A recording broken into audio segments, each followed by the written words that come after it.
Thanks for hanging out with us, tuning in with us, having fun with us. Jackpot Jerry, Murphy's Law. With me again, my good buddy, Chris Kuhn. It used to be much easier when we were just talking about barbecue. Thanks to all of our watchers, all of our subscribers. Welcome to this week's episode, or maybe we should say this month's episode. It's been a minute since we put out a podcast, but and to be fair, we did put one out. We just didn't release it because it's technical difficulties. We're just gonna leave it at that. This is Murphy's Law. My buddy Chris Kuhn. It's been doing this. What we've been doing this what, a year now? Over a year. Pretty close. Yeah.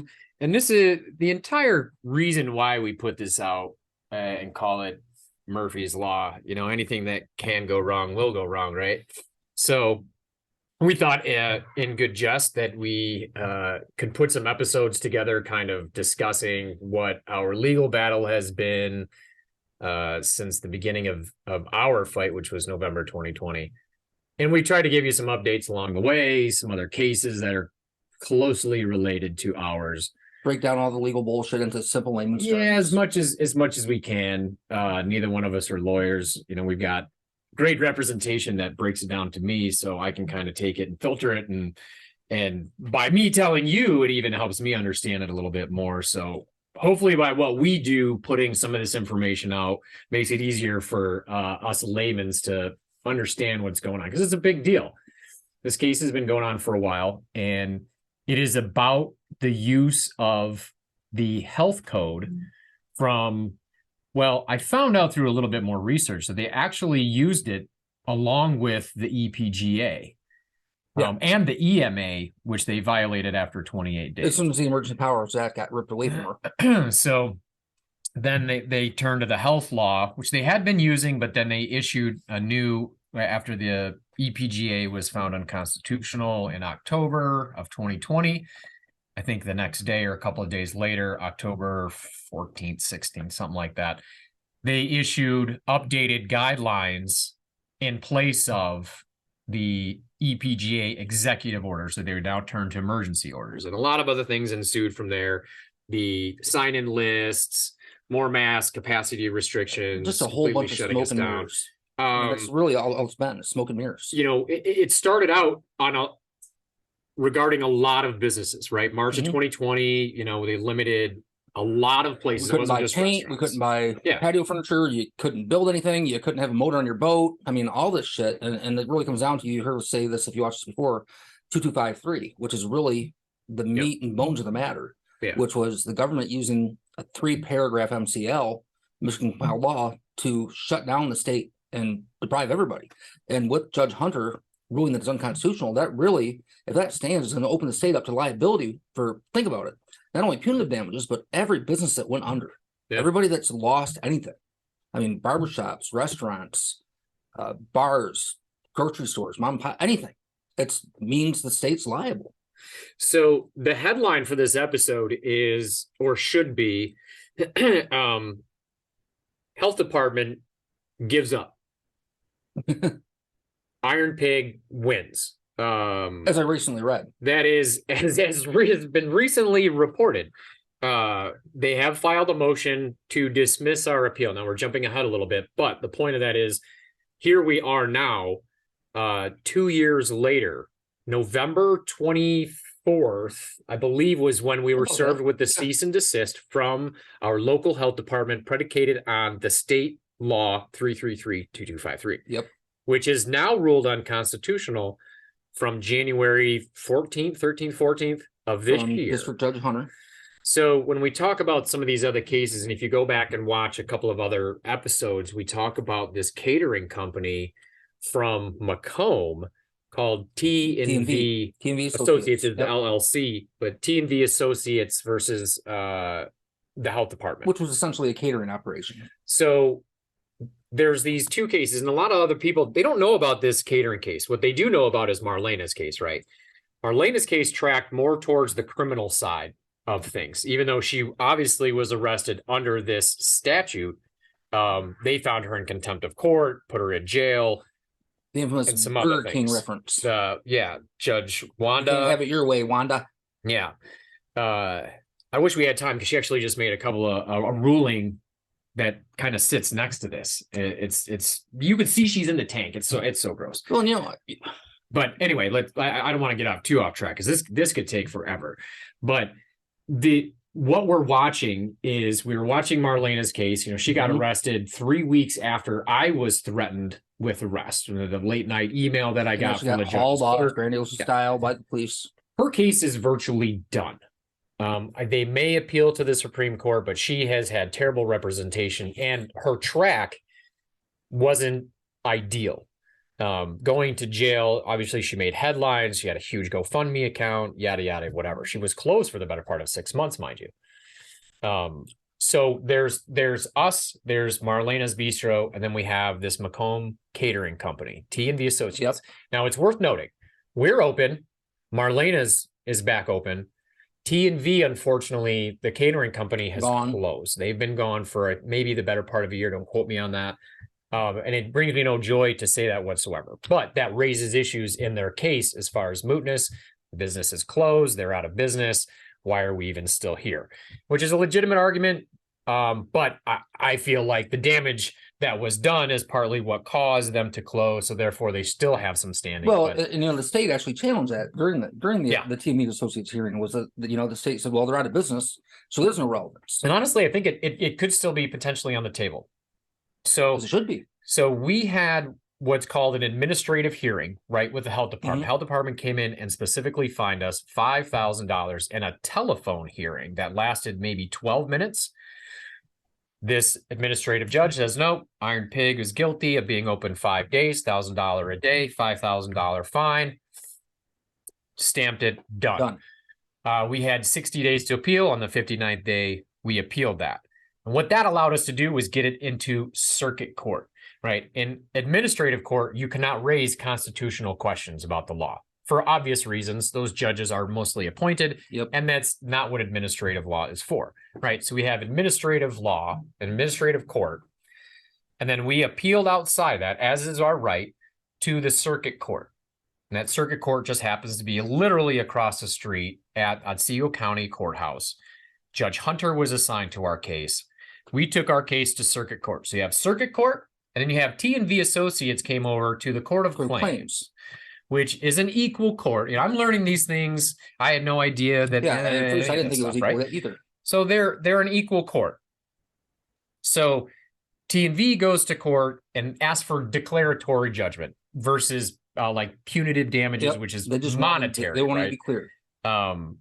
They wanted clarification on 2253 and questioned its constitutionality. Unfortunately, they argued the case the wrong way. They never bring up our case.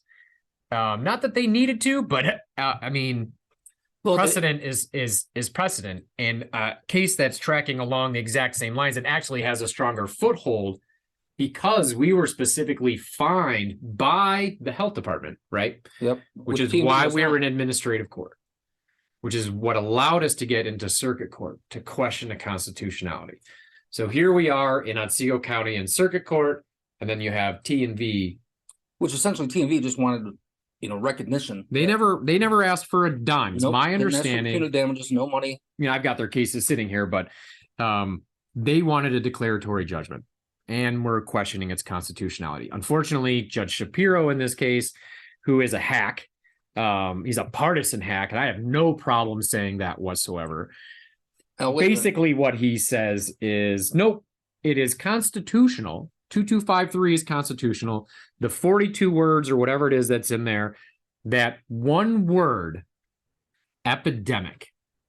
So as long as the health director, who is appointed by the governor, as long as the health director says that there is a epidemic, then they can use 2253. Well, and he also went so far as to say that Hunter overstepped his bounds and didn't have the authority to rule 2253 unconstitutional, which is an erroneous argument to begin with, because they stipulated to that question from the get-go as one of two questions that we asked them to have. And is it a rule under the APA? Which is something that we've kind of put to the side, because really what we wanted was the constitutionality question asked and answered. And Hunter's 40 pages of his decision and ruling is brilliant. It was well put. So you go over to Grand Rapids, Lansing, Court of Claims. T&V argues the science. What have I said from the Big beginning, mistake. man? Just follow the law. not Even with science. the mass take case, the emotions out of it, take the feelings out of it, but their representation, even when almost kind of steered by the judge. I remember the judge asking them if he wanted to bring something up regarding 2253. Yeah. And even when being led by the judge, he still stuck to his guns on the amount of cases and the spread and the impact, and never ever once referenced 2253. Yeah. Which is the biggest thing and the reason so huge is, again, the liability regarding what happened to everybody. And that's why the state has been fighting so hard to try to have it ruled constitutional to get their power back. right? And now, well, what would you call it? Now they're working on the, if you watch football, like a reversal play, the old state of Michigan reverse. Yeah. Well, wait, I mean, The old looky-loo. the Iron Pig won. The state has nothing left. So they want you to think. Right. And they're so gracious to put in their dismissal request. We're requesting this well ahead of the Iron Pig's briefing deadline as to not inflict any more, monetary damages. Or, I'm ad-libbing now, but basically that's what they said is they're like, well, we're done and we're going to let you know now 13 days after they just put in 146 pages of brief. 13 days later, Which they delayed they until say, after the election. we're done. We're going to let you know now so as not to cost you any more money or time. After they pushed it off till after the election. So here we sit with our Judge Hunter ruling. And then a few months later comes the T&V ruling out of the Court of Claims. So Shapiro rules constitutional because it contains the word epidemic in it, right? There has to be some kind of boundaries for these types of laws, which is why the EPGA in 2020 was ruled unconstitutional, is because it had too much. It was too broad. It was too broad, and we're talking about the Emergency Powers Act, and that was 1947. Yeah, 46. Somewhere in the 40s. Which, again, to put in perspective, that law was put in place in the event of an emergency before cell phones, the Mackinac Bridge, modern communication, to allow for people to go out and get the representatives And back to land. it was really riots is the reason for the EPGA. I remember. Yeah, if my this coming on the memory heels, is correct. coming on the heels of World War II, just to allow pretty bad. to allow the governor to take control of the state until the Senate can convene. Yeah. Until you can get out and get people from Calumet and Marquette and all So parts of the state. there was two words in that. Ultimately, when we describe it to people, there's reasonable and necessary. The governor can implement rules and laws that are reasonable and necessary to control the emergency. And ultimately, the health department, the Supreme Court said reasonable and necessary is way too broad. Yeah, way too broad. especially in 2020, 21, 22. So that is part of our cases in recertified questions. And we say, listen, there's no way that all of these pages of definition over here in the EPGA, that's unconstitutional. And these 3 paragraphs in 1 page and 40 some odd words has more definition to it than that on its face is wrong. Well, and he basically said it's because it contains the word epidemic. Well, and of the 3 paragraphs, the second one pertains to livestock. So Yes. we're really only talking about 2 Avian paragraphs. flu and some of the We're talking about the powers given in the first paragraph, which is just a couple sentences, and the third paragraph, which is basically just allowing the Department of Ag to get involved, which is ultimately in control of food licenses to be able to come in and yank those. So we're really talking about 8, 9 sentences tops. Right. So Judge Hack in Lansing at the Court of Claims issues an 8-page ruling stating basically what I just said. Well, no, it is constitutional. The boundaries, the guardrails for it, if you will, is the word epidemic. Therefore, it's constitutional. The director can do anything as long as they are declaring an epidemic. Now, I questioned this back in May when that ruling came down. Here we are in December. I questioned it down. Is the pandemic over? What pandemic? So a lot of people don't know that 2253 is still being used today, even though a judge in Otsego County ruled it unconstitutional. It was affirmed that by the Supreme Court, by a bypass application, that it was actually not available for the state to be using. But yet the governor used it, what, a week or so before the elections to... It's still in use right now. Yeah. It's still in use right now as we stand here nursing today. homes. Yes. So this epidemic apparently could go on forever. Even though the president last month said it was over. An unelected official, right? This is why his ruling is fucking bullshit. Even if it contains the word epidemic, you still have an unelected official. Great. Might be a brilliant mind, a brilliant doctor, director so-and-so, before they get their gigantic payoff after they leave. All they have to do is say, this is an epidemic, right? We have an epidemic of sneezing. I'm just being ridiculous, but that's all it takes is for an unelected official to say that there is an epidemic or a pandemic in this case. Same difference. Look at it from national level. I mean, we've all been through it. Like, look at Fauci. This is the same dumbass that was so wrong about the transmission of AIDS that he had people worried to eat cereal in the same household. Yeah. Fauci flakes. Yeah. I mean, don't eat from the same bowl of cereal, you catch AIDS. It's the same asshole that led our country. But minds like that are also what's saying that, okay, no, epidemic, it's okay. You can do anything you want in epidemic. Right. And we already see that politics is slowly starting to work its way into the medical field. So this has just shown a light on that, honestly. But so here we sit with these two rulings basically contradicting each other. One's in the circuit court, our case, unconstitutional. That's our win. Then comes a few months later, so that's January 14th, then comes a few months later, Judge Ding Dong issues this ruling, 8 pages in the Court of Claims saying, no, it's constitutional. So we have a conflict, right? One court says, and they're equal courts. So there's an obvious conflict. One stands on a recent ruling from 2020 from the Michigan Supreme Court. The other one stands on one word. Epidemic. Which, in which, I mean, following the right process, the Iron Pigs case, the state of Michigan was doing the right thing. Disagreed. They filed an appeal immediately, then filed a bypass to the appellate court to go to the Supreme Court, in which the Supreme Court said, nah, bullshit, follow the steps, go back to the appellate court. So here's what's funny about that. They actually screwed themselves when they on two fronts. When they filed the appeal to the Court of Appeals and then the bypass to jump over the Court of Appeals to immediately have. So they actually requested a stay. We don't talk about that very much, but they requested a stay of Hunter's ruling because let me quote him. We disagree with the way that the Iron Pig represents the ruling and therefore could cause ambiguity and harm because of the misinterpretation. Yep. We got that on video somewhere from that hearing, right? So they then jump over the Court of Appeals to the Supreme Court and say, listen, we have this thing that's going on. We need to be able to use this. This is January, February. The whole thing just all the way through reeks of fear. It's fear of them losing power and control.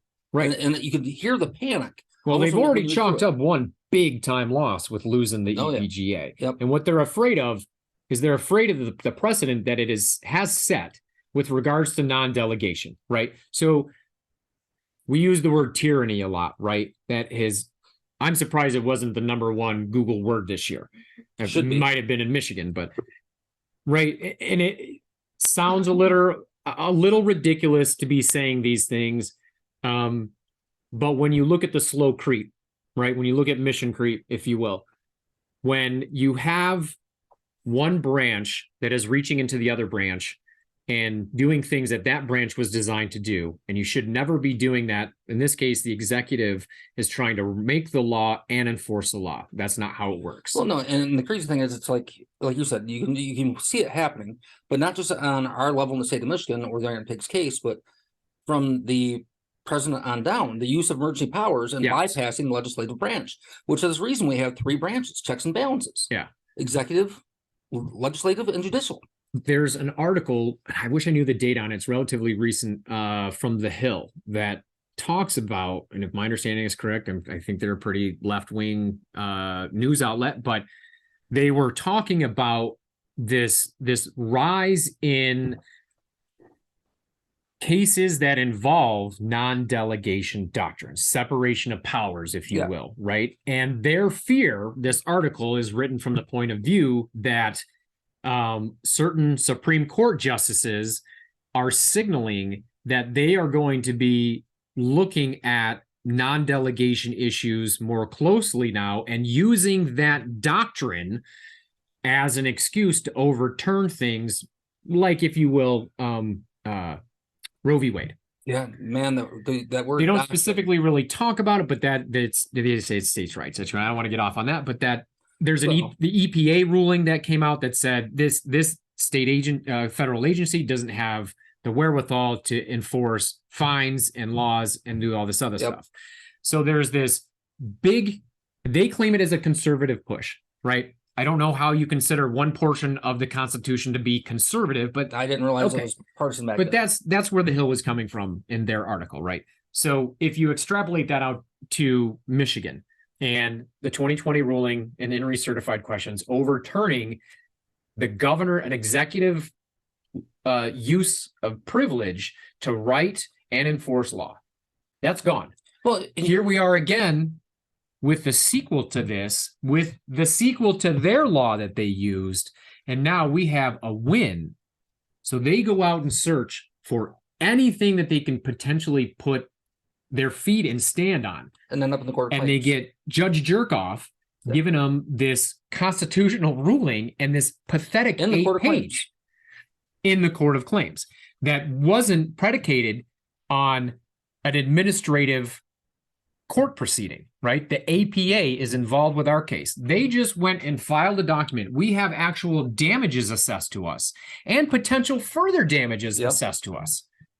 Well, and it's essentially, so the state of Michigan now, and to bring up to speed, going back to the football reference, play action, everything's going to the right. Well, the state's going to reverse back to the left, and they want everybody to think they've given up, they're done. But what they're actually doing is they're putting all their weight into that Court of Claims decision, which is just asinine, because the appeal from TNV has not had a ruling yet. Right. So they're putting all their eggs right there. That's a big deal. That is a huge deal for several reasons. One of them is, how do they know what the Court of Appeals is going to do? No, it's like they think they've already won. They think everybody's so dumb that you're what does that tell you? What on its face, what does that tell you? If they're going to give up this appeal, right, on its face, they give it up. They say in their dismissal request that we do have this T&V Associates ruling over here. Even though it hasn't been ruled on by the Court of Appeals, it's still one word comes to mind. They're trying to get a published opinion. That's what they're wanting. That's what they're trying to get. Yeah. How do you explain otherwise? How do you explain them push until after the election, delaying as long as they could? They're and then in the day before Thanksgiving, building, dude. No, we're done. We quit. Pick one. And a law professor was quoted today as saying, "The Iron Pig is won. The state's got no more moves." Yeah. The same guy that said that our lawsuit or our appeal was a scattershot. Yes. You know what? The way I feel about law professors, honestly, and this is going to sound shitty because I'm sure there are some fantastic law professors. Without law professors, you don't get good lawyers. But let's be honest, this particular individual, and in Wayne State, I think, has a fantastic university. But I'm going to tell you, this ding dong, he's the whole time he has been like, oh, they don't have and then here we are. They won. Yep. And by the way, there are some great law instructors. I know I had a great law instructor that was also, prosecutor here in town. Great guy. Stood right in the middle and taught the law as it was. Who said it? There's an old saying, those that can't do teach. Mm-hmm. Yeah. Right, which is a shitty thing to say about teachers, because like I said, you gotta have some teachers. But I feel like in this particular situation, all these comments that this supposed expert that is quoted a couple of times in a particular article, he cannot I worry for the students that are in his class. Let me just say that. Well, and speaking where I mean, because it's like reading the headline and then you don't actually read the rest of the case, or actually what you do is you go to the back page, which is where the order is or the conclusion, and you just go, oh yeah, okay. Well, if you want to go further than that, I wasn't going to say it, but look up Darren Fowler's name on YouTube. The assistant attorney general. Talk about an act and the act that the state is perpetrating. I can't. Just look up Darren Fowler on YouTube. He's quite the thespian. Mildly. I'm Darren Fowler. But, you know, we've been referenced to me before we started recording. We watched one of the clips again. That I can't roll that dude hard enough. Everything he does is following a script to the T. Stand here, walk there, move there, say this, do this. Yeah. Which is what the state's been doing the entire time, but they're not used to anybody actually talking back to them. Yeah. And what few that did, like the poor representation for TNV, the guy fell right in their trap. Yes. He didn't stick with the law. Yeah. He kept trying to play on the emotions, and he just got buried. We've always said no judge wants to be known as the COVID judge. And we said that to our friends that were bringing some child mask mandate cases, and it's like, stay away from the science. Well, you cannot argue science, because for one piece of science, there's another piece of science. And guess what, folks? That's what science is. Well, and before it got to Judge Hunter, I mean, there was at least one judge here in our community that did just that. Yeah. Yeah. No, I want nothing to do with it. I'm going to defer. Yeah. Because they don't want to be labeled. Yeah, consequently, I think we were kind of hoping that was the judge that we were going to receive on our case. Yeah, we thought that he'd be a level-headed guy, but instead he just kind of like punted. The powers that B gave us exactly the judge we should have had all along. And in my opinion, and I have nothing to back this up whatsoever, but usually my understanding is on these appeals, you brief, both sides get to brief, and then once the other side gets to a reply brief, and then you do oral argument. Mm-hmm.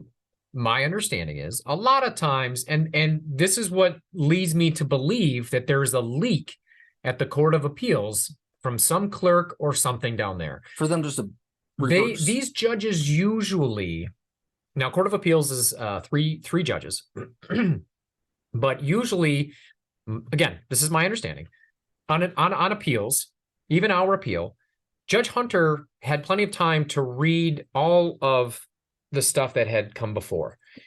And he had a chance to look at certified questions and the arguments that we were making. So when you get to oral argument, it can be very, very possible that judge or judges have their opinion already done made before they. An oral argument gives them a chance to, ask any questions or get clarification or potentially change their mind. Well, it's also important to add that the judge doesn't make a decision right there on the spot. Yeah, there's no time. I mean, like Judge Hunter, I can't remember how long he took, but yeah, I mean, week, 2 weeks, as long as it takes. That's not law and order. Give me a break. Yeah, as long as it takes for the judge to make a decision based on all the evidence and the arguments, all the documentation, everything. So it wasn't just a rash decision based on Judge Hunter. He took his time. Yeah. And thought it through. There were some indicators to myself and David when we were in those hearings that he probably did have his mind made up. At one point he said to Baron, he said, "Oh, so we're just here wasting our time today." Well, that's when they showed up and there was no need. Yes. Yeah. When Darren told Judge Hunter that there was no need to be here. They've been dicking around. We already bypassed you and went around you, so there's no reason for us to be here. So these judges in the Court of Appeals, and I don't think I'm going to have to look, but I don't believe that they have been assigned judges yet. I believe we have 3 judges assigned in our appeals case already.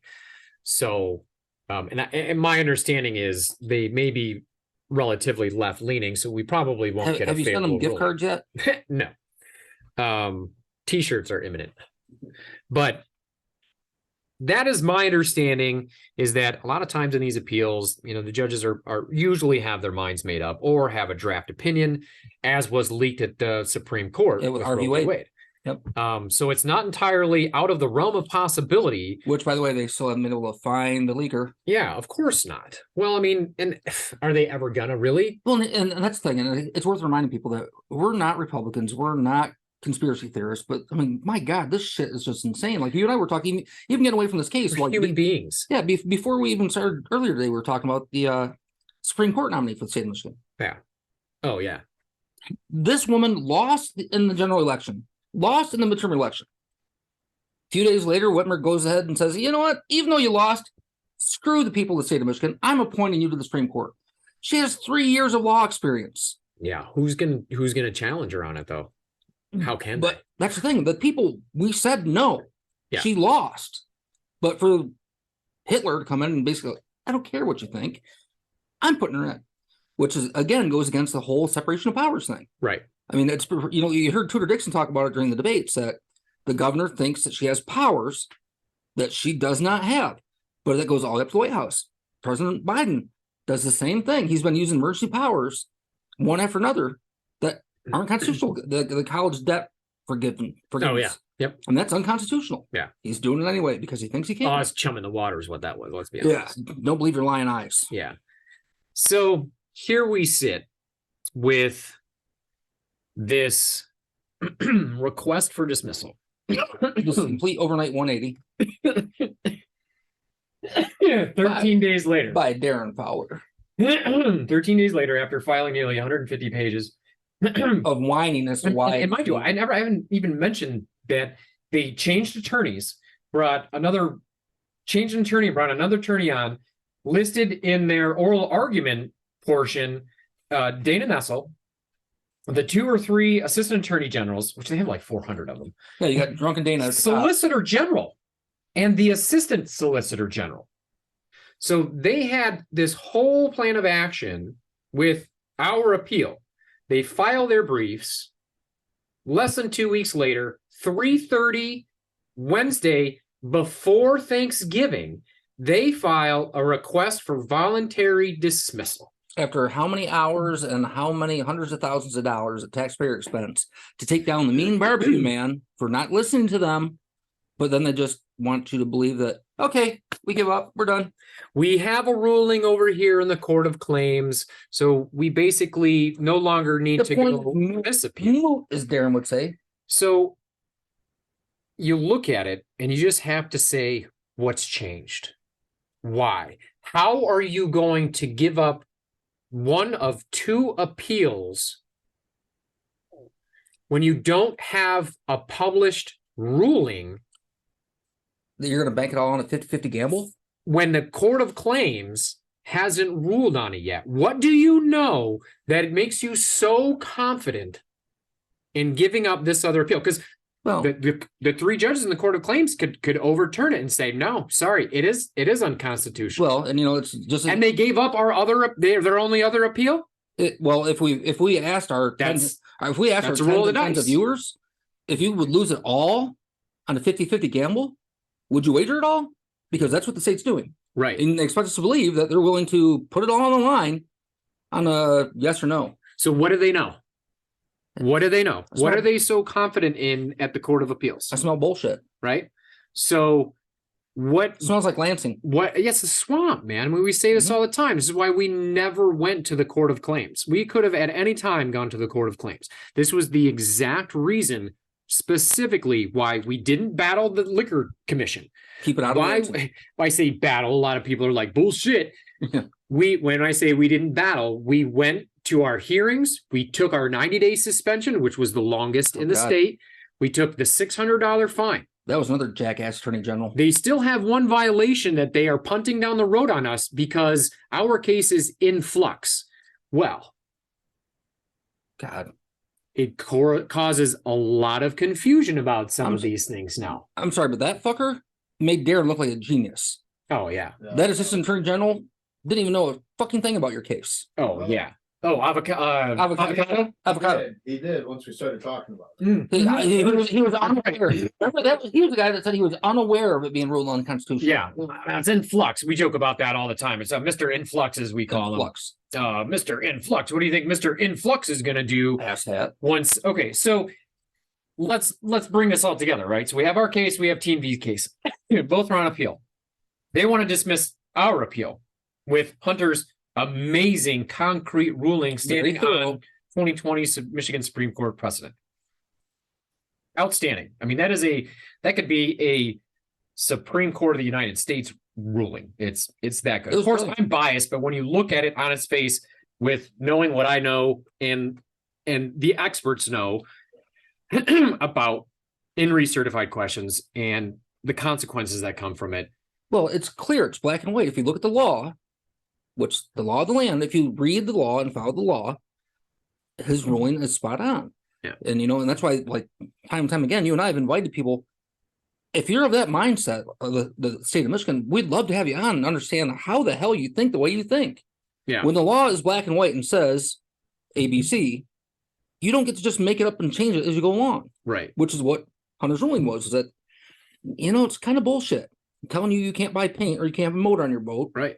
Is bullshit. Motor on your boat. Seriously. I remember putting a sign on the back of my engine that said, I identify as a kayak. But I mean, what the hell?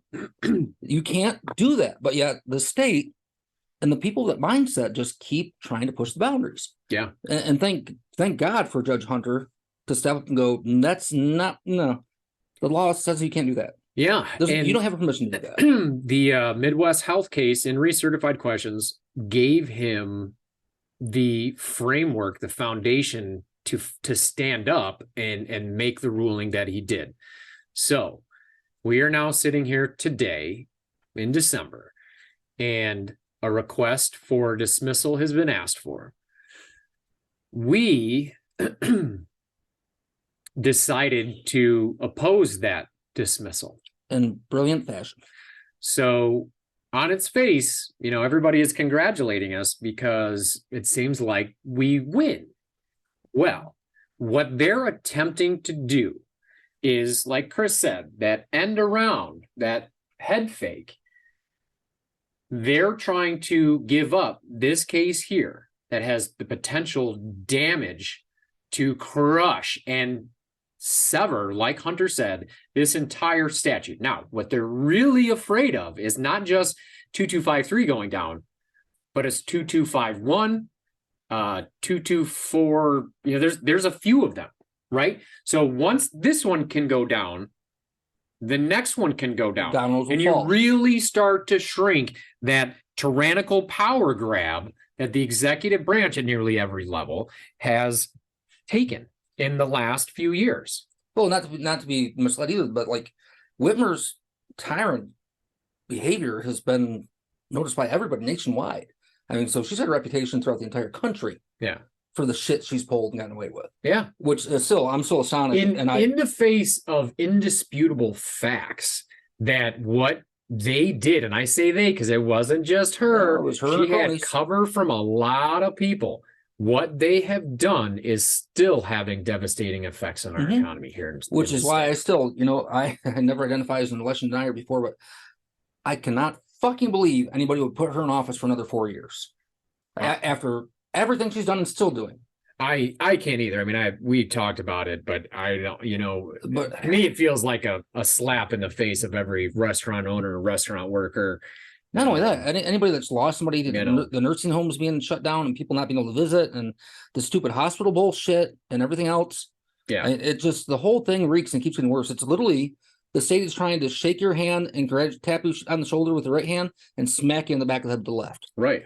But they think we're all too dumb to see it.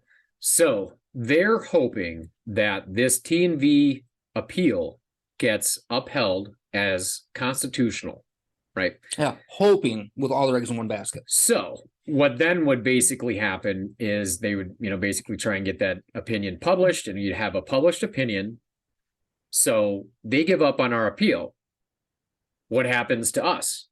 Do we get I think we asked for maybe $20,000, court costs. And that's where Dave was so brilliant in his response, going, "Oh no, bullshit!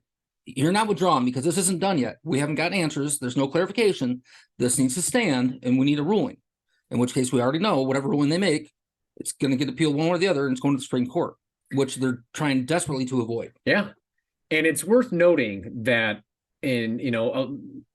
hardly anybody has really read through these things, but one of the points that they were making on their bypass application and also in their request to stay his decision was confusion and ambiguity. And how dangerous it would be. And how dangerous it could be, right? So what they're actually doing by withdrawing this appeal is introducing more confusion and ambiguity into the entire thing. Because if it was so important, why are you just packing your bag and going home? If it really means that much, it's really that dangerous, you're willing just to give up and walk away from it? You're going to find out that there is a difference between a case brought by the Court of Claims and a case that has been brought on administrative appeal from direct action from that state agency. Mm-hmm. So, having said that, when we look at these two cases side by side, when I said that they fucked up, when they went and they bypassed and requested that the Supreme Court look at it. Oh, yeah, they totally fucked up. The Supreme Court has weighed in on this now. So they've already spoken. So when it gets to them, yeah, it's not really going to be a matter of them deciding yes or no, do we want to take the case or not. When we sent in our motion, basically saying that we don't want this dismissed for 36 different points of fact, which was a great timeline from the start of this shit to the end. In here now is direct quotes from Bernstein, from Viviano. My understanding, Viviano is probably, so I believe he is a kind of a right-leaning justice. My understanding is he is in line to be the next Chief Justice, right? Yeah. He has said he wants to hear it, as well as Bernstein, right? So we kind of have either side of the coin. Yeah, left and right, both saying they want to hear it. Right. So when we do the math and we look at the court's makeup, that helps having a left-leaning justice that wants to hear it, right? So if we have 3 and we get him, that's 4. If we have 2 and we, so. And I wonder how it's going to weigh in with the new justice that Whitmer decided to appoint. Yeah. I'm sorry. And I will say this, little, if not no qualifications being in the Supreme Court, 3 years of law experience. For Christ's sake, she could have been a paralegal somewhere. I have no idea. I've never not researched it, so I might be speaking out of turn, but still, 3 years of law experience. It's a little bonkers. You think? And that might have been the reason why she didn't get elected into that seat. Yeah, there's a reason when you lose an election, typically people don't have faith in you or believe in you. But when your governor just says, I don't care what you think, I'm sticking her anyway, which is what she's done since the start of the epidemic. Don't care what you think. I'm going to do what I want to do, and you're going to follow along and fall in line, which is what she's been after the entire time and still doing in nursing homes. And think about how many people got shots and got jabs in the arm they didn't want to, that they had to keep their job because of all this stupid shit. Yeah. And here we are now following the science of, I guess it really didn't matter whether you got poked or not. Are we still in an epidemic? No, the president said last month that it's over. Then it seems to me that they shouldn't be. If you can't believe the commander-in-chief, who can you believe? Oh, yeah, right. You don't believe your lying eyes. So there's some options, right? Okay, so they requested dismissal. We opposed the dismissal, and gave them these 36 points of fact, and they're not opinions. These are simply basically a timeline of what has happened. And I might point out, if they were going to ask for an appeal dismissal, the time to do that would have been when T&V Associates filed for their appeal, because that's what they're saying, right? It's right here. What's the date on it? June 8th. June 8th. The date to file a motion for a voluntary dismissal, if at all, was June 8th, 2022, the date T&V filed claim of appeal. Because I'll tell you, nothing has changed in their case. No opinions have been given. There's nothing more they can say. So what's the difference between June 8th and November 23rd? After filing such a thorough and what did they know? What information did they receive 13 days after? And then these fucks, what these people do, I'm not at all. What they do is they issue it, they file it at 3:30 right before Thanksgiving, And these pricks know there's a 7-day. Majority of these appeals have a 21-day response time. Well, and it was we had to get clarification. I say we. David had to get clarification from the clerks on if it was a 7-day or if it was a 21-day. Well, and keep in mind, this was so important that they had to file for an extension. These schemy they had fucks. to extend the deadline conveniently until right after the midterm elections. Right. Like literally the fucking day after the elections. Yeah, exactly. They chime back in. Right. And they filed it 3:30 that day as well. Mm-hmm. And it's just like you can see these people for what they are and what they're trying to do. They're literally trying to head fake and say, well, we're going to give it up and hope that us fucking hillbillies up here are too stupid. Yeah, we're fucking stupid. And we're going to go, oh, well, we'll take the W again. Thanks. No, we know what you fucks are trying to do. I'm getting angry now, but I'm saying it's 2 fucking years. Yeah. It's 2 years. And then you're going to say, you have the balls to say, oh, well, we're issuing this dismissal now. We're asking this dismissal now. So, we want to save the Iron Pig anymore, heartache and time and energy. You sound like yourself. You sound like Darren now. Give me a break. It's so ridiculous. Well, the implications of every fucking restaurant that's been shut down. Everybody's lost their jobs. So what our options are moving forward. We have filed yesterday, a couple days ago, our opposition to the dismissal, right? And including comments from Supreme Court justices, including the to-be Chief Justice, saying we view this as in recertified questions. The sequel, they say this had this had wide-ranging and devastating consequences on the entire state. This thing needs to be reviewed. How ballsy to say no, never mind. How ballsy would it be for these 3 Court of Appeal judges to basically just dismiss the Supreme Court? The Supreme Court. Yep, fuck off the Supreme Court. Yeah.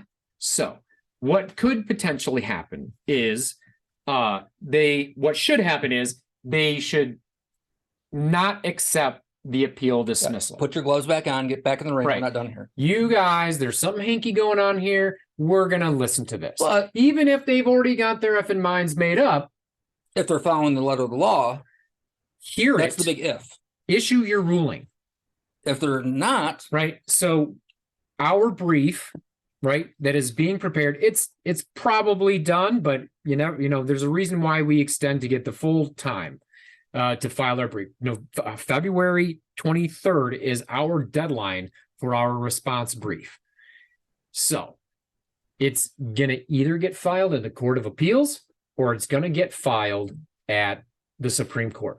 So if they decide to accept their dismissal and say, nope, they're done, we're going to appeal that to the Supreme Court. And we're going to file our brief with them. So it could backfire. It could. It could backfire on the state, and it could just jump right over the Court of Appeals. Well, and again, that's their own doing because they bypassed the Court of Appeals. Immediately after filing for an appeal, they bypassed or filed for bypass the Supreme Court.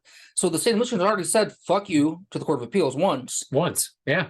And the Supreme Court said, no, go back down. Right. So, I mean, how do they really feel if this gets in front of the judges? How's this going to play out legally for them?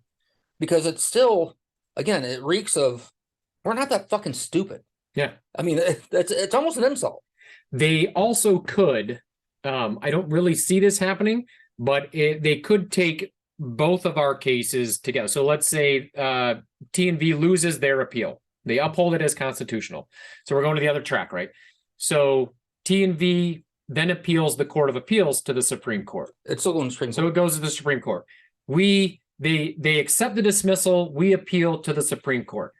They could take both of our cases and combine them into one. Well, no matter which way it goes, it's going to the Supreme Court, no matter what the state's trying to do. I don't want their stench attached to our win. And again, it's nothing against the owners, but their representation was fucking horrible. I mean, that was a clown. It completely. I don't know the guy, but watching their arguments, it was just not good. It was just under 3 hours. I remember watching it, and I was cringing the entire time. Yeah, we podcasted about it before, and we knew right then and there that they just weren't making the correct arguments, and there's no reason to believe that they are going to make any better arguments, because really what has to happen is they have to carry that argument kind of through the appeal. They really can't change course or change argument necessarily. they can ask for consideration on something. No, they pretty much they already made their bet. New case law or precedent or something. I think they can. Which and I'm not nothing aware. new. But there is a potential that they could combine these two cases. I don't want to have anything to do with that. They should not do that because ours comes from the administrative procedures. You come from a district court versus court of claims. And they came from court of claims. We had actual damages. And I was personally found, this is all in this response. And you're still under. You still have Michigan Liquor Control Commission's thing. I still have that. I was personally found in contempt of court down in Ingham County for this stuff. I've got the Liquor Commission that is still just waiting to find me. I mean, they could come in here and give me another 90-day suspension. Well, and they already took the license away once based on bullshit paper errors. Yeah. I mean, filing bullshit. But I mean, ultimately, because if it comes back to it, 2253, if upheld to be unconstitutional, means everything else is out the fucking window. Liquor control, all the stuff's irrelevant. Yeah. It means everything that the state has done since utilizing 2253 is unconstitutional, which means fuck off. Not only that, but when it becomes confirmed that 2253 is unconstitutional, what do you think happens in the court of claims? Shit's gonna get real quick. How many restaurants were shut down? How many in our hometown? How many had 6 or 7 here had a negative impact on their business from this law? Mm-hmm. 4 times what the EPGA cost. Well, we always talk about restaurants, but like car dealerships that had to shut down. Yeah. I mean, and sell cars remotely. Everything. From car dealerships, restaurants, Walmart, bars, barbershops. Yeah. Did that guy have to shut down those kind of places? Mm-hmm. Yeah, everybody had to shut down. Yeah, power sports, marine, RV, everybody had to shut down. And then they went to restriction, past capacity restrictions. Yeah, remote delivery. You couldn't come in the dealership. You had to sign up your paperwork in the parking lot of the dealership. Yeah. I mean, so think about the financial losses of these places that, which it's easy for us to talk about restaurants, but like car businesses from a car dealership that you sell normally 100 cars a month to go down to 30 because nobody wanted to fucking deal with it. Yeah. All those people that make their living, I mean, from the front to the back of the house, same as in the restaurant, to a bar, to a dealership, to a salon, to a barbershop or grocery store, all these restrictions end up fucking so many hundreds of thousands of people. Yeah. And the court of claims, that's what they're so paranoid of, is the state of Michigan's going to be fucked if it gets upheld. And rightfully so, because you and I have been saying all along that these people need to be held accountable. Yeah. And like, I still have not forgot Lisa Peacock. That bitch needs to be held accountable too. Because on a local level, she did the same damn thing to it was part shops, I mean, it was kids. Yeah, I mean, they to me, all she was carrying water for the health department director, and then they changed health department directors, and they said, but what made her instance even worse was she took it locally beyond what the state was recommending. But I'm not going to defend her, but the state realized a few of the mistakes that they made when they blanket issued these other emergency orders. Well, I've always said the correct way that they should have done it to avoid some of these things was to have those orders issued by the local health department itself. So instead of the state of Michigan Health Department, MDHHS, for us, it should have been the Health Department of Northwest Michigan. Yep. But instead, she went almost in, and this was, to me, it was almost like a fake ass gesture when the governor said, you know what, we're going to let each school district make up their own mind when it comes to masking. Great. As you all know, our school board had a great plan put together. Yeah. It accommodated people that wanted masks, it accommodated people that didn't, covered all bases. Yeah. And instead, Peacock, as a reminder, just said, no, fuck you. I don't care what you have to say. Your kids are all wearing masks. 3 days before school started, just before the Labor Day weekend, right? Yep. And that's, again, going back to the court of claims. So shady when they do this shit. And going back to court of claims, we haven't even talked about all the emotional damage to these kids and adults that have had to deal with 2.5 years of restrictions. Yeah. Kids that can't socially interact anymore. Kids that have fallen behind in school, academics. Why do you think there's a rise in the RSV right now with the kids getting sick? Yeah, coincidence, huh? Mainly with 2 to 4 year olds or something like that. Guess what? No shit. Imagine that. They haven't been able to go out and get germs like normal little kids are supposed to get. Yeah, they haven't been able to build up an immune system. Right? So it flies in the face of your fucking science. of those masks. Boy, I sound ragey and mad today. Well, because it's just so preposterous. I mean, it's in a bar, so you know. I mean, and again, if you're watching this and you're one of those people that agree with the governor, we'd love to have you on, and I really want to understand how you think. I'm not saying that to be an asshole, but I really want to understand how somebody can think that way and make sense out of it. I'd like to talk to somebody that believes that she saved whatever hundreds of thousands. What did she say? How many people did she say we saved? Hundreds of thousands. Whatever she said in one of the debates. It's just like, what are you talking about? Show me the proof of where you're claiming that. Show me what you've done to benefit us at all. And the roads are still fucked up, so you didn't fix the damn road. So I mean, I want to meet somebody that still believes that restaurants are a vector for coronavirus.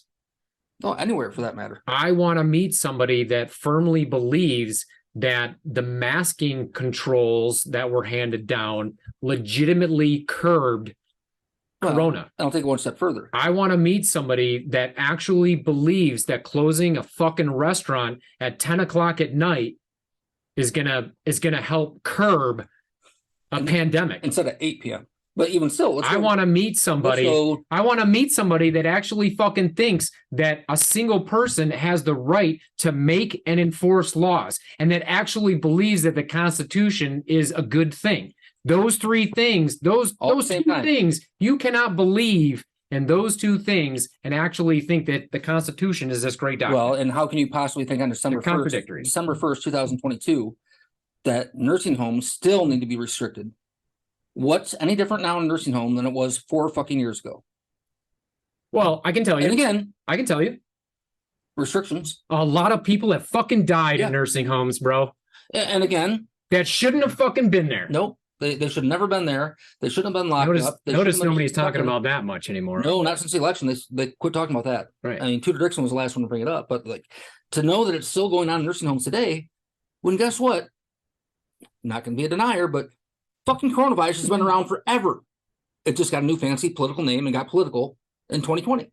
Yeah. And anybody that really follows politics at all, if you look at the left, they've always and always will use any kind of tragedy or horrific accident to enforce power. And yeah. They always have. If you look throughout history, anytime there's something big and they're in power. What's that old saying? Never let a good crisis go to waste, or something like that. Yeah, never let a good opportunity go to waste, which every single fucking time. Yeah. I mean, look at Ukraine on a national level. I mean, every single time something happens, they jump, pounce, and they do it through fear. Yeah. But here we are, the fear is gone. In 2022, though, in December, people in nursing homes are still fucking dealing with it. You know, I'll say fear, and people need to start curbing that with peer pressure. Yeah. The way that peer pressure was weaponized throughout this entire thing, and people were meant to feel shamed for making their own personal health decisions. I've never seen anything like it. That's that fear and anger we talk about. I mean, ever. I've never seen anything or read about, and I'm certainly not a historian by any means, but I've never really read about anything in history where, as a society, people are telling other people how they should live their lives in order to protect somebody else. And trying to shame them if not falling in. Yeah, right. I mean, it has done devastating things to people's relationships, micro and macro, but well, everyday people on the street, if you look at, let's say, even locally, state, nationally, crime rates, how many good police officers have we lost due to vaccinations? How many good first responders, EMTs, paramedics? Yeah. How many nurses? How many doctors? How many people are our communities better off now if we're going through this shit with losing all these skilled professionals for no reason whatsoever? Now that we've followed the science and found out that it was all for nothing, it was bullshit. But yeah, if you agree with her, I want to know how. I want you to come and talk to us. I would welcome anybody that's actually intelligent and wants to have an intelligent conversation to come in any given day. Yeah. And talk to us about it. Yeah. Because I want to understand. But I tell you what, as Crowder would say, change my mind. Yeah, change my mind. But you know what? If you're going to be one of those assholes with the pure hatred in the voice, and you and I talk about this all the time, is that there's no room anymore for difference of opinion. Yeah. You either agree with them or you're Oh, I'm a racist, you're racist or a bigot, grandma killer. Oh, okay, boomer. Yeah, boomer. 43 fucking years old. What are you talking about? Like racist is a big thing. Racist, yeah, bigot. yeah. Which I don't know how the fuck race ever came to any of this stuff. I mean, Well, because it's the when It's you only easy. have like 3 good cards to you can play, only play them over and over again. right? Yeah. You're either a homophobe, you're a racist, or what's the other one? Terrorist, Yeah, domestic terrorist. ageist is definitely Yep. another. It's like domestic terrorist, keep your S to yourself. You're just an asshole. and we're just two dicks. Just 2 dicks. But so we got some interesting things coming down the pipe. But on its face, it looks like that we had a win. Done a little bit of press in the last couple of days, and they don't understand. No, and even our local fish wrapper, which I have no problem calling them that. Shit, I can't believe those people wouldn't educate themselves a little more before publishing an article. Well- As a matter of fact, it was funny shit. They published an article and you sent me a link, and guess what? It was It gone. was gone. I noticed that. And no, it was a matter of seconds. I mean, you sent me a text, I clicked on it immediately, and they pulled it down. Yeah. Like, oh fuck. Well, I don't know. So I thought they put it behind a pay gate for a moment, which is not unlike them, which is ridiculous, and I can't stand it. Yeah, you get 20 free views. News organizations do that. But the ironic thing about it was I had just copy and pasted the link to share it and to basically mock. Well, if you look at the post today that's on Facebook, I am mocking, like, where have the real journalists gone? Yeah. And when we kind of know where they've gone, they've been silenced. But Okay. this guy is so one-sided and always has been. I don't give him any comment.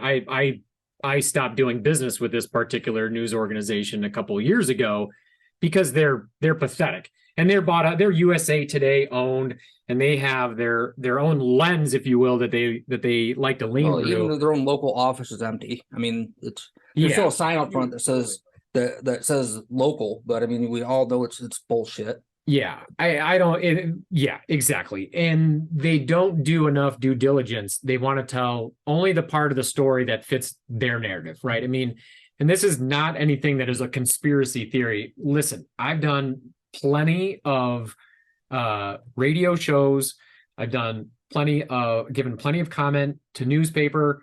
I've given interviews on TV, and we've all seen what parts and they all get chopped up into tell their little story.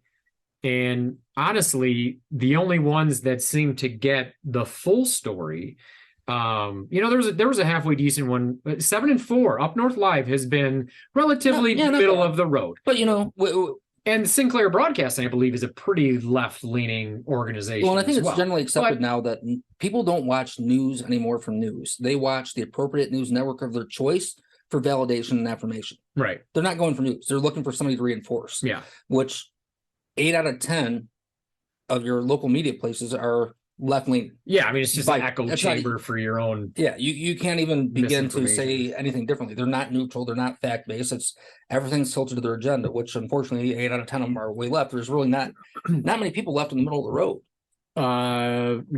No. And it's been interesting to see how this unfolds with these and again, this is part of the reason why you and I are doing this, is so you have an unfiltered version and it's straight from the source. We're not 100% accurate. Again, I'm not an attorney, but I'm the one that's going through all this shit. I'm the one that sits in all the damn hearings.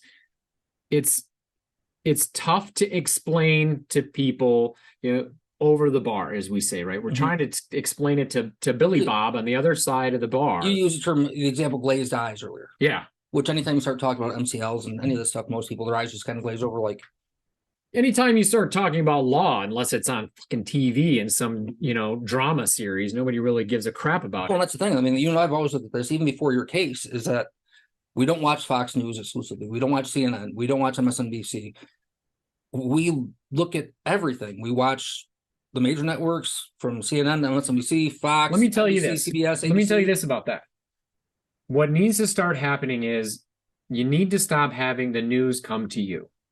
You have to look for it. You need to start looking for your own news, right? Own sources. Don't use an app. Don't go here. Don't go there. Google even can be can be a little bit biased, right? And definitely don't go to Facebook. You know what I mean? You can find articles, but when you're looking for something, they're based on relativity, right? So I'm just saying, yeah, it's all based on SEM and SEO. People need to start looking for news versus having the news come to them, right? Midterms, for example, fucking biased. We had 3 big propositions on the ballot, and you'd be surprised how long it took me to actually find those proposals in their true written form. Right. I mean, everything was opinion based. Yes. Everything, the first multiple pages, time and time again, was just opinions. And it was funny that, and completely obvious that, one post would be in favor and one against. Right. And they're all the ones controlled by those that want their way pushed. Yeah. Shall I say. Yeah. And it literally took me a long time and I had to educate people as to what, some of these things meant with Prop 3. Right. Which, Prop 3, there's certain things it didn't agree with. Unfortunately, it's the best thing we came up with. But I mean, to hear, if you watch any of the commercials, the smear campaigns and the bullshit that was, since when is it okay to publish a political ad that's all bullshit and false? Yeah. Shouldn't there have to be an air of truth? You'd think so. Or transparency? It was all bullshit. And I really feel bad for us as a society. As soon as you say politics, it's synonymous with bullshit. Well, it is. It's synonymous with bullshit, but it makes me feel bad for us as a people that if we have a population that's ignorant and that uneducated. I watched a special from a George Carlin interview from Sirius XM, probably from 2010 or something, maybe even sooner than that, actually. But he was commenting. So somebody had asked him, what things or you don't talk about that are kind of pissing you off. You don't rant about. He was not bashful either. And he kind of just said, I always just kind of have, this. He didn't say disdain. I forget which adjectives he used, but he just basically said, "I'm disappointed in the human race." Yeah, good way of putting it. We have such potential, and we've screwed it up from the beginning. And the political process is completely screwed up. And we don't do this, we don't do that. And I love George Carlin. I grew up listening to George Carlin and Eddie Murphy and Bill Maher. Could you imagine a stand-up routine with George Carlin right now when he found out there's fucking litter boxes in high school bathrooms? Oh, I'd love it. I would rather go I'd pay that. Taylor Swift ticket money to go. I'd pay Super Bowl money. Yeah. Yeah, even the Eddie Murphy that we grew up with. Could you imagine that shit now? In this world of pronouns and fucking hurt feelings reports, and thank heavens for Chappelle. That was Bill Burr. Ricky Gervais. Some of these guys. Ricky, yeah. Exactly. Stand up and say "fuck you."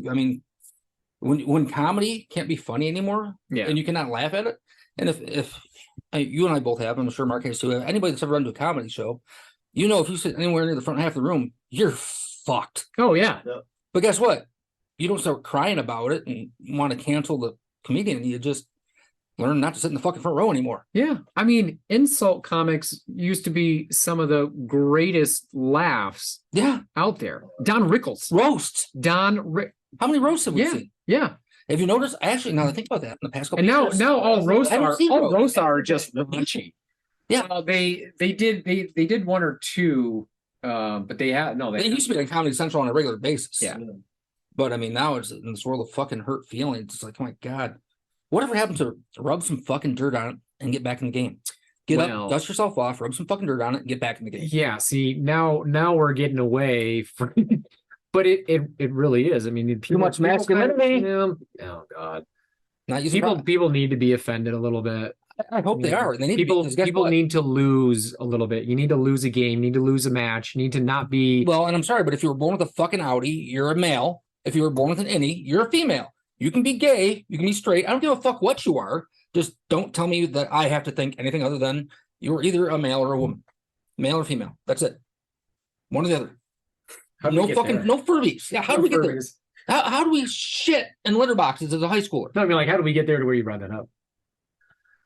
Do we ever know how we get there? No. What's wrong with society? No, but that's why we do this. That's why it's so much fun. What's wrong with society is the best way to put it. How do we... That's how we got there. How do we get to this point? How do we get to this point where such simple things, where black's not black anymore, white's not white? That's not racist either. Black's not black, white's not white. White is purple, purple is green. Yeah. It's pretty fucking pathetic. Yeah. Almost like the amount of people that walk in here on a regular basis and want to know what vegan options you have. It always cracks me up. Oh my God. Do you use the same smoker for your shrimp as your brisket? No, there's a separate seafood smoker out back. It's really little. It's really, really little. You can't make this stuff up. No. I was just mentioning the other day that actually we need to keep like a diary of some of these interactions We have some out there. that we have. We actually used to keep one of those in I the mentioned that to my wife the other day, and I was actually like, Rob DeForge. We used to keep one of those in the dealership that every time somebody made a stupid fucking comment, it went into a notebook. Yeah. Or any little silly acronym or I mean, we could make a year's worth of like here's one. You ever heard that meme you sent yesterday? You ever heard the term bone thrower? No. That's a sunroof. Bone thrower, sunroof. They have somewhere through your chicken bones when you get done eating them. Sunroof. Oh my Yeah, god. that came from the south. Yeah, That's dealer from the south. He's like, yeah, a bone thrower. I'm like, what the fuck's a bone thrower? No, moonroof. Yeah. Makes sense. Handshaker, stick shift. Stick shift, handshaker. Yeah, so I mean, it's the shit that we can hear in retail. Period. Yeah. You just can't make up. And I swear to God, I still think the idea of the sitcom will eventually come up because, again, the shit that gets heard on a regular basis. Oh yeah. Well, the entitlement too is what contrasts with such hilarity, because that was the meme that I sent Mark yesterday. Was people just know that if you think we're getting in trouble because you complained, we're not. We're all just laughing our asses off at you or something. Yeah, something along the second you those leave, lines, right? the second you leave, we're laughing our ass off, and you're going to be a punchline for the rest of the fucking day. Yeah. I mean, literally, and it usually happens. Well, not just here 3 or 4 times a day, but everywhere. It could be a gas station, grocery store. I mean, Yeah. the amount of stupidity on the loose right now is fucking at an all-time high. There's no Yeah. common sense. Yeah. Well, No, common sense is not common anymore. it's what happens when you put people away for a year and a half, and their social skills go down the drain, and they think they're talking to somebody on the internet, but they're actually right in front of their face, and it's like no. Well, how about the God? Hold on. What's the fucking quote unquote number for mass shootings now for the year? Some ungodly high amount. How about you start teaching kids right from wrong in school now instead of worrying about fucking pronouns? Well, we can't do that because that promotes toxic masculinity, like Oh, you're yeah, talking about, yeah. right? That's where that comes from. Yeah, God forbid. Yeah. See also Jordan Peterson. He's done some interesting I also that reminds me of the meme of talks on that. when I was growing up, or when we were growing up, car manuals told us how to adjust valves. Yeah. Now they say don't drink the fucking acid. Yep. Does that tell you anything else that you need to know about today's youth? Don't drink the battery acid. Now we sound like ageist. We do. Oh, do I care? No. No.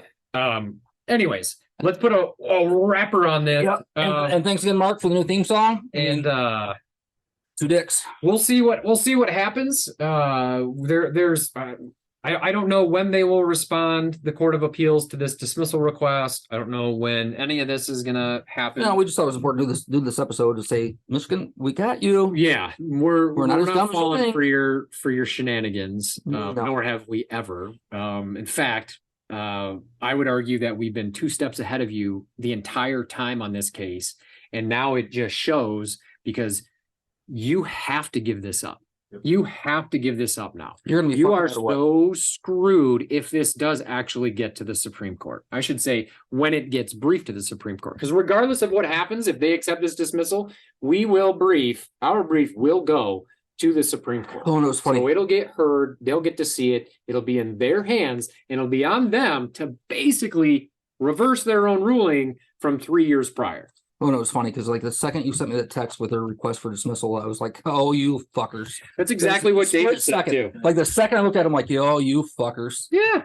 Like, Yeah. you honestly think any of us believe that? Right? David got it. My attorney got it Wednesday afternoon, driving down the freeway. I think it was where was he in Florida or something like that, traveling.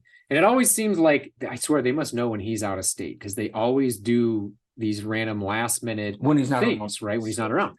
So he gets Well, the then- ding of his email, and he looks and of course he knows our case number by heart. It's like notice of dismissal. And he tells me, like, immediately his thought is, oh, what are these shitheads trying to do now? Oh, of course, Dave's out there spending that pig money. I mean, fuck. Seriously. So we'll see what happens. They're going to get to see the entire brief. They're going to get to hear about it. We're trying to get the word out about exactly what's going on. I don't have a problem perpetuating the notion that we won and that the state gave up. I'm fine with that story. Like that's what I said. The title of this episode could be Iron Pig Actually, wins. we ought to print that paragraph out, Health put it on the Department wall. gives up. I'm going to print that paragraph off and frame it. Sure. A couple news articles that say Iron Pig wins. Yeah. Yeah, especially this one today from the law professor at Wayne State. I mean, we'll print that off and put it on the wall because even though it's bullshit, it's still nice to see. We had Putz Boy reporter, questioning, send us like this list of questions. Oh, Like, I got a 2:30 deadline. If you could answer these questions and and it's like, mind you, this is literally the day before our response deadline after Thanksgiving. And this ding dong has these questions, and it's just like, dude, do your own research. If only there was a device I could type a question into digging around and get the answers. Are you kidding me? The answers are on our effing Facebook page. If only I could talk to a device. You know what I mean? It's like this guy, it's so obvious. Maybe one of these days I'll share the questions that this ding dong was asking. But you can see right away that these were not questions that he was asking. Somebody was pointing him in these directions, but not one time did he ask a question on how it benefits the Iron Pig. It was all about what can the state do now? He even asks, is there anything that the governor can do? Like the Iron Pig won. Well, can the governor step in and then do anything else? This further proves my point of how moronic these people are that think that one person has the ability to do that. That's exactly what we're trying to point out. They don't. I will say adversely though, you were doing the interview the other day, and I'm not going to name which agency it was, but like after the interview was done, I give props to the reporter because they asked you questions and went off the record. Yeah, off the record. Yeah, because they truly wanted to know. They wanted to understand. So they stuck around and asked you questions off the record. Yeah, that never made it into the report for good reason, but that's what a journalist should be doing. And then came back and asked more questions because her producer was still confused beyond more than that. Like, wait, they're giving up their appeal, which means you guys win. Why would you oppose the appeal? And it's so not easy. I mean, it took us an hour to try and explain it here, and it probably still doesn't make a lot of sense. But we're in uncharted waters from the case beginning. Now they're introducing even more confusion into this thing, and it's going to go where, I mean, I don't even know that a court of appeals case in Michigan that had a voluntary dismissal request, I don't know that anybody's opposed. This is all uncharted territory. The dismissal. Yeah, this is all uncharted. We can't find any case, and it doesn't need the rule that they cite requesting the dismissal doesn't even say anything about opposing it. All it says is an unopposed dismissal will be automatically granted. Unopposed, right? So we opposed it. But it doesn't go on to say Part B, you can oppose an appellee's request dismissal within 21 days or 7 days or blah, blah, blah, blah. It doesn't say anything. It just says, if not opposed, it'll be automatically. But the question of what do we do now goes back to some of the original problem, which was it's all made up anyway. Everything that the government's done was fucking made up. They just made up excuses and reasons. Right. And all through this, they just keep making shit up. Right. And now they're just grasping, trying to find shit to back it. Yeah. So, I mean, at the end of the day, it's going to reach a point where they're going to get and go, you're out of options. And that's it's worth noting that the law is ambiguous to begin with, right? You cannot put so many words to explain every little detail, right? So there is an amount of, and they did this with the EPGA and they did this with this one, right? Just these two prime examples. I liken it to a rubber band, right? Mm-hmm. You take this statute and you try and fit it around whatever it is you're trying to do, right? They took the EPGA and they tried to wrap Corona in the EPGA. Well, the Supreme Court snapped that rubber band off. So they took the other one, which is the health law, 2253. And they really stretched that MF, did they stretch right? that one? To the point where we snapped it. I mean, they had it stretched so far that it was cracking like an old rubber band. And the Iron Pig came in and snapped that bitch. Right? And now they're telling you that never happened. And now they're saying there never was a rubber band. Exactly. Basically. Which it comes down to constitution. No. I mean, It wasn't a rubber band. It's right here. It says it's concrete. The epidemic. That word epidemic is in there. So it's not a rubber band. There's no ambiguity in this whatsoever. Well, you know what has more power than individual law is the Constitution. Right. I mean, that takes precedence over everything, both nationally and our state. I mean, the Constitution is number one, first and foremost. And you can't make shit up to go around the Constitution. You can't deprive people of I hate the cliche, life, liberty, and pursuit of happiness, which is what they basically did to hundreds of thousands of people. Yeah. Actually, the entire fucking state of Michigan and throughout the country with the restrictions. The accumulation of all powers in one branch of government is the definition of tyranny. Right? Wholeheartedly. Bringing it back around. That is what is going on. It's the slow creep of tyranny from the executive branch, and you see it everywhere. And we're calling it out. We've got precedent to stand on, recent precedent to stand on, saying that exact same thing. And to take it one step further than that, why does the EPGA actually no longer exist? Carl the Barber. No. Because we have a bridge and cell phones? Because there was a petition, right, that went and removed that law permanently, right? Not from the government, not from executive, not from judicial. If that petition had never been introduced or passed, there would still be an argument to overturn certified questions and bring back the EPGA. And wouldn't that have been the legislative branch? Yes. Which is responsible for making laws. Imagine that. Not the executive branch. Right. So we have precedent that we're standing on that the citizens turned around and said, yeah, you know what? That EPGA, the Supreme Court was right. That thing's got to go, and we're going to make sure that it's got to go. It's gone. So here we are standing on what I believe the people believe in and also see as a complete overreach of tyrannical power and the effect that it had on our state we're still going on, right? March till today. And so, like, if anybody were focused on one line from this entire podcast, it would be fuck. How do you feel, if you've never heard us talk before, how do you feel knowing that all the suffering that you personally or your family may have gone through, anyone you care about or loved, all the suffering they've gone through in the past 2+ years was over 2 paragraphs? Yeah. Vaguely worded, one paragraph referencing the Department of Agriculture, and the first one declaring a vague power. Yeah. 2 short paragraphs. Everything that you've been screwed out of or lost due to 2 short paragraphs. I guess unless you're dealing with livestock, then you got the middle one there too. But right. But in each paragraph, literally, as we said earlier, 2 or 3 sentences long. Everything you've lost. If you're a restaurant owner, any one of the 5 or 6 here in town, or in the thousands in the state, you lost your livelihood, maybe your home, over a couple short paragraphs. Right. How does it make you feel? Because according to the governor, you feel great. You put her back in office. I sure as fuck didn't. What was the alternative? Right. So she no longer could use the EPGA, Emergency Powers Governor Act, and they don't have right now. It's unconstitutional for them to be using 225. Yeah, but they still are, as noted by one of the Supreme Court justices. Yeah, it's upheld. Hunter's ruling is upheld. And honestly, Alice Krauss, the gal that mentioned that brings that up. Singer? No, I don't think so. I don't think you're going to. But anyway, so Krauss mentions in here that the statute may or may not be in effect, right? Because no one answered the question. Because nobody answered the question. Because the state of Michigan say, well, that's all that's so county. I mean, hang on. Before the Iron Pig misunderstands what they're doing with this thing, we got to fucking strike it down. They can't be unconstitutional because they're going to think that means everything. They're going to think they have freedom. It's weird. I had another point I wanted to make, and I don't really recall exactly what it was because I got thinking about that Krauss comment for a second. But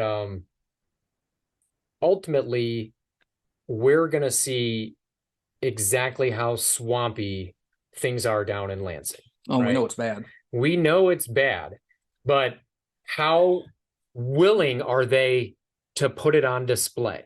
Because this dismissal request to me seems very, very ballsy to give up an appeal before you even have a decision in the other case that you're citing. But then again, nothing would surprise me anymore. Again, going back to the elections, if we allegedly put Nessel and Whitmer back in office, then fuck, we deserve whatever comes to us. If that legitimately happened, for fuck's sake, And then again, this is also a populace that originally supposedly put Biden into office. But I mean, really, of all the people we have in this state, in this country, these are the fuckers that you put in charge? The alternative is the candidates were not strong enough to defeat their opponents. And I'm not saying that that's the case. Okay. I'm just saying that's hard to believe in Michigan. I don't disagree, but I'm just saying that if one is not the case, then the other has to be. Yeah. Right. And even if this other option over here is nothing can be proven from that, you still need to look at the fact that these three major candidates all were soundly defeated. Say what you will about DePerno. I think he had a lot of baggage. Yeah, he had a lot of baggage. I mean, even going back to the he has been a supporter of ours. I've spoken at an event or two where he has been there. Yeah, but he carried January 6th baggage. I did not. Iron Pig did not put our support behind him. Didn't necessarily put our support behind the Secretary of State nominee either. Although I'm sure she was very well qualified. I heard good things, but I never personally got. Actually, I think she was here. She was here at the restaurant and when wanted to meet, but I the politics portion of it, which people will probably laugh when I say that because we had Tudor Dixon here and we've interviewed Tudor and all that other shit. But that's also Ryan Kelly. And, I mean, anybody who wanted to speak was welcome to speak. Yeah, that's because we were advocating for changing over the executive leadership in this state. Well, not to mention if somebody from the left wanted to come speak, I'd love to. Yeah, they wouldn't have been turned away. Right. I mean, I think Gretchen's been invited multiple times. I know for a fact, and she's never responded. I mean, even when we had a fucking tornado go through town, she was here for 10 minutes. Yeah. When she flew in with her fucking helicopter. Thanks for that. Yeah, appreciate that. But you know what? When her husband wants a fucking dock put in, yeah, you get that dock. Yeah, right. I never met that guy, but you're an asshole too. Motorboating. It's we'll end up having a lot more fun with this. Oh, we have fun with it every time. Because on its face, it looks like they're just quitting and giving up. But we see you. It ain't gonna happen. No, we see you. It ain't gonna happen. Darren, you're a pretty shitty actor. You fucked with the wrong guy. You tugged on the wrong tiger's tail. I'm sorry, but it was a bridge too far for me. And now, it's an insult. The last line of this thing where he tries to say, we're going to spare the Iron Pig, over that we're doing it now well ahead of. I got to find it. What was it to prevent any more? Here it is. This motion is being brought well in advance of petitioner appellee's due date for a response brief in hopes that it may be spared any unnecessary effort through a prompt dismissal of the instant appeal. Now these D-bags are acting like they're doing me a favor? You can't make this up. You fucking can't make it up. How idiotic do you think we are? Again, look at Darren's performance. Look up Sam on YouTube, please. Check him out. Maybe we'll put the link to that in here. Oh, I will. And there we go. Producer Mark's got it. Give him some more hits on YouTube for that one. I want to see if he did Peter Pan too. I think you guys are lying to me. Mark might be. We're not tripping balls. He's in the tights. He's in. Yeah, I wish I could have unseen it. It's bad enough seeing him in disrespect of an officer's uniform, it wasn't an officer. But even I've got a crow. I want to see it. I'm going to find it. I want to see it today. Yep. All right, brother. Let's wrap this up. We're probably, we always go way over time. Now we have a time. Well, now we have a theme song. Mark, Caddyshack song. Yep, Mark's been queued up. All right, let's get out of here, man. Thank you, brother. I appreciate you as always. Thanks for tuning in. Murphy's Law for Chris. I'm Ian. Thanks for tuning in. Be sure to go to our Facebook page. Be sure to go to our Spotify. Give it a like. Give it a subscribe. YouTube. We're all over the place. All the podcast. And we'll catch you next time. Join the dozens of other subscribers. the tens and tens of viewers. Yeah. Thanks for joining us. 2 Dicks out. Peace.